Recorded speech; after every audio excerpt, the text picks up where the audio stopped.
Dan, why don't you go ahead and get the next article for us? All right, and these are 3 in a row. Yeah, 3 in a row, Ray. They're all about home construction. So stick through it. We're going to kind of rip through them, and then we'll either give opinions at the end of the 3 or after when we go old school and do a deep dive. But home construction sees biggest drop since the pandy hit, and here's why. So despite historic shortage of homes for sale, home builders are actually slowing production, handcuffed by skyrocketing commodity prices and shortage of land and skilled labor. Single-family housing starts dropped more than 13% in April compared with March. So that's over the course of 1 month. And that's from the U.S. Census. That's the sharpest decrease since last April, when obviously the pandy shut the economy down. This is a quote from Peter Bukvar, who I think we've quoted on the show before. And he blames someone specifically, not someone, but something. I have to blame the difficulty in procuring lumber and other products, along with labor issues, for the miss, in addition to likely cancellations due to skyrocketing costs for single-family starts.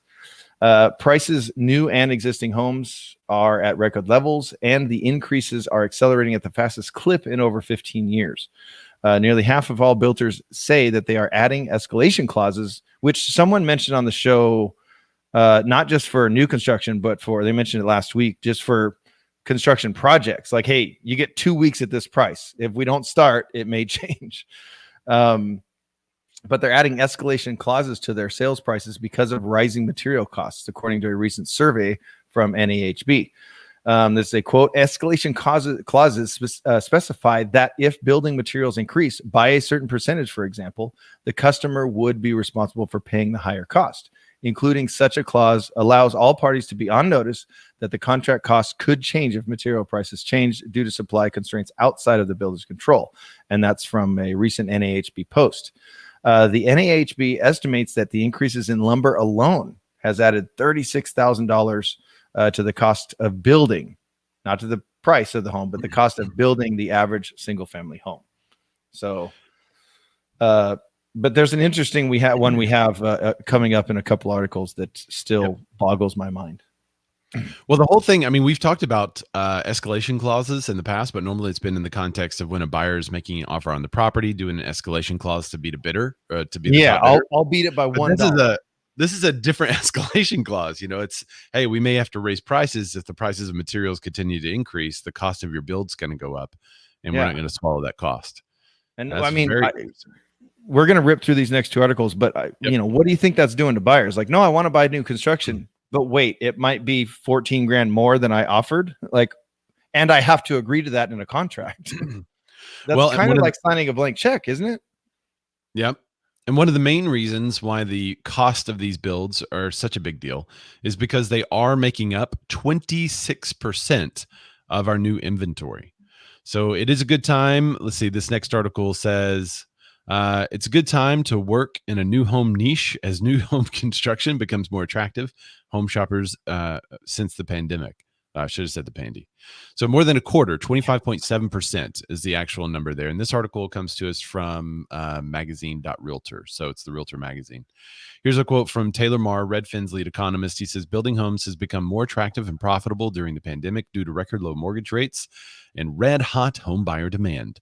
At the same time, many home owners have opted to stay put and refinance or remodel their existing homes instead of selling them, allowing new construction homes to take up a larger portion of the market.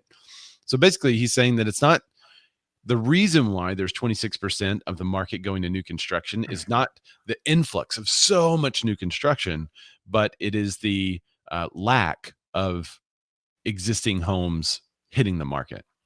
So single-family home starts did jump 41% in March compared to a year earlier.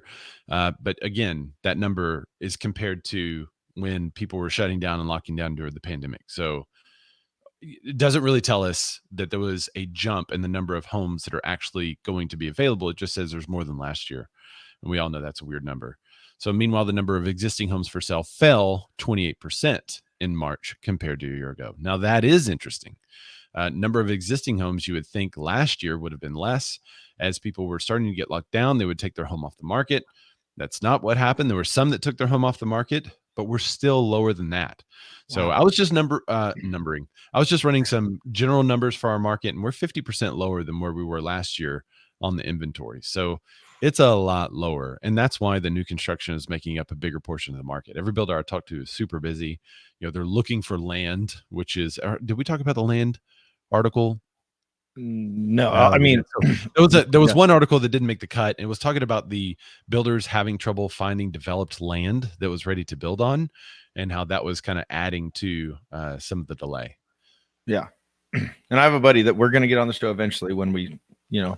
calm down a little bit, but he does development he'll do anything. He'll develop a Starbucks if he, but he'll find the land, he'll do all that stuff. And Speaking of, we have a couple of those for sale. If anyone wants to buy a Starbucks, you let me know.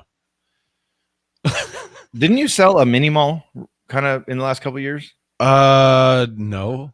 Maybe that might have been my old partner. I forgot who it was. I thought it was you, Ray, that sold like was it a town? Didn't you have a town for sale or something?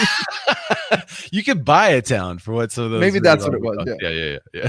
I know, for what something costs here, we had a train station. We had a train station for sale. Oh, We've had awesome. Starbucks for sale. We've had, there's been a lot. Anyway.